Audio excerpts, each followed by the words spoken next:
আসসালামু আলাইকুম everyone, welcome back to my channel Asfes cooking.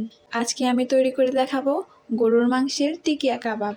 তবে এটা আমি খুব স্পেশাল মশলা দিয়ে তৈরি করব না, এটা আমি ঘরে থাকা উপকরণ কিংবা মশলা দিয়েই খুব সাধারণভাবে তৈরি করে দেখাবো। চলুন তাহলে শুরু করা যাক এই স্পেশাল কাবাবটি কিভাবে তৈরি করতে হয়।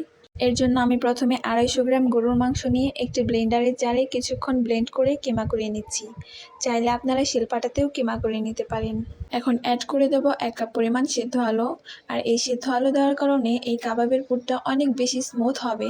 দিয়ে দিচ্ছি 1 টেবিল চামচ কাঁচামরিচ কুচি এবং 1 কাপ পরিমাণ পেঁয়াজ কুচি। দিয়ে দিচ্ছি হাফ কাপ পরিমাণ 12 মশলা পাতা কুচি এবং 1 টেবিল চামচ পরিমাণ আদা এবং রসুন বাটা। দিয়ে দিচ্ছি 1 চা চামচ পরিমাণ লাল মরিচের গুঁড়া এবং 1 চামচ পরিমাণ ধনিয়ার গুঁড়া।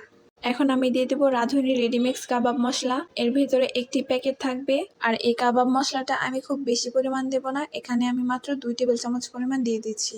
এরপর দিয়ে দিচ্ছি 1 টেবিল চামচ পরিমাণ সয়া সস এবং 1 টেবিল চামচ পরিমাণ টমেটোর সস এবং 1 টেবিল চামচ পরিমাণ চিলি সস। এখন দিয়ে দেবো 1 খণ্ড লেবুর রস। আর এই লেবুর রস দেওয়ার কারণে কিন্তু কাবাবের মেরিনেশনটা খুব সুন্দরভাবে সেট হয়ে যাবে। এখন দিয়ে দিচ্ছি হাফ চা চামচ পরিমাণ লবণ। এখানে বেশি লবণ দেওয়া যাবে না, কারণ এই মশলাগুলোর মধ্যে কিন্তু অনেকটা পরিমাণ লবণ রয়েছে। এখন এই হ্যান্ড গ্লাভস পরে এই মশলাগুলোকে খুব সুন্দরভাবে মিশিয়ে নিচ্ছি, কারণ এটা খুব স্পাইসি হয়েছিল। এখন আমি 2 টেবিল চামচ পরিমাণ সরিষার তেল দিয়ে দিচ্ছি। আর এই সরিষার তেল না দিলে কিন্তু কাবাবের মধ্যে একটা খড়খড়ে ভাব থেকে যাবে, এর জন্য অবশ্যই সরিষার তেলটা ব্যবহার করতে হবে। এরপর এগুলোকে মেরিনেট হতে দিয়েছিলাম 1 ঘন্টার জন্য। এখন এই পুরগুলোকে টিকিয়া কাবাবের মতো করে গোল করে শেপ দিয়ে নিচ্ছি। এই যে দেখতে পাচ্ছেন আমার শেপটা কত সুন্দর হয়েছে। এখন এটিকে আমি ডিমের মিশ্রণের মধ্যে চুবিয়ে নিচ্ছি। এরপর বেড ক্রামসের মধ্যে কিছুটা মিশিয়ে রেখে দিচ্ছি। আর এই বেড ক্রামসের রেসিপিটি যদি আপনাদের জানা না থাকে তাহলে অবশ্যই আমার ডিসক্রিপশন বক্সটা দেখে নেবেন। এই ডিসক্রিপশন বক্সে এই বেড ক্রামসের লিঙ্ক দেওয়া আছে। এভাবে আমি সবগুলো কাবাবের শেপ দিয়ে নিয়েছি। এখন আমি একটা প্যানের মধ্যে রান্নার রেগুলার তেল নিয়ে সেগুলোকে খুব সুন্দরভাবে গরম করে একটি একটি করে কাবাব এখানে ছেড়ে দিচ্ছি। আপনারা একটু লক্ষ্য করলে দেখবেন যে আমি একটি স্প্যাচুলার সাহায্যে এই গরম তেলকে কাবাবের উপর দিয়ে হালকাভাবে ছিটিয়ে দিচ্ছি।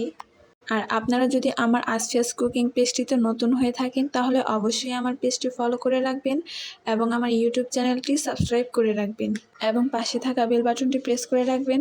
তাহলে কি হবে, আমি যখনই ভিডিও আপলোড করব আপনারা তখনই সাথে সাথে আমার ভিডিওটি দেখতে পারবেন। আর আমার রেসিপিগুলো যদি ভালো লেগে থাকে তাহলে অবশ্যই ফ্রেন্ডস এবং ফ্যামিলির সাথে শেয়ার করবেন। এখন লালচে বাদামি রং করে ভেজে নিচ্ছি। এক একটা পাশ হতে সময় লেগেছে আমার 8 থেকে 10 মিনিট। অল্প সময়ের মধ্যে খুব সহজ এবং পারফেক্টভাবে তৈরি হয়ে গেছে আমাদের টিকিয়া কাবাব রেসিপি। আপনাদের বোঝার সুবিধার্থে আমি একটি ভেঙে দেখাচ্ছি। দেখুন কতটা পারফেক্টভাবে তৈরি হয়েছে।